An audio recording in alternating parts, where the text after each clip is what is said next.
இந்த குட்டி பறவை ஃபுட்டை எடுக்கும்போது கடல்ல சீறி பாஞ்சிட்டு வருது. ஆனா ஃபுட்டை ஒன்றும் பண்ணல. இது தெரியாம ஓடி போயிட்டு பாசிக்கிட்ட ஒளிஞ்சுக்குது. சடனா என்ன ஆச்சுன்னு தெரியல. அப்படியே குட்டி பறவை பின்னாடி வந்துட்டே இருக்கு. 2 நத்தை கடலை நோக்கி டிராவல் பண்ண போது அதுக்கு மேலே ஏறி உட்காந்துருக்கு. ஆமா, இந்த நத்தை என்ன பண்ண போகுது? அது கடல்ல என்ன பண்ண போகுதுன்னு தெரியலையே.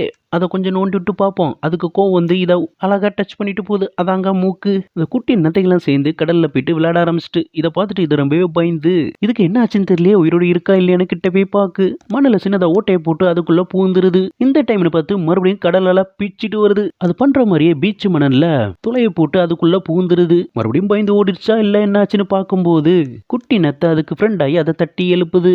வட்டி தண்ணிக்குள்ள மூழ்கி இப்பதான் கடலே பாக்கு. இதுக்கு இருந்த பயம் கடலோடு கரைஞ்சு போச்சு. அந்த அளவுக்கு அந்த குட்டி நத்தை இதோட வாழ்க்கையை மாத்திருச்சு. பொடு தகிட தகிட கவலை எல்லாம் காணாம போச்சு. சின்ன சிப்பி பதிலா பெரிய சிப்பி இழுத்துட்டு வருது. இப்போ ரொம்பவே சந்தோஷமா ஹாப்பியா இருக்கு. உங்களுக்கு அந்த கதை பிடிச்சா லைக் பண்ணுங்க.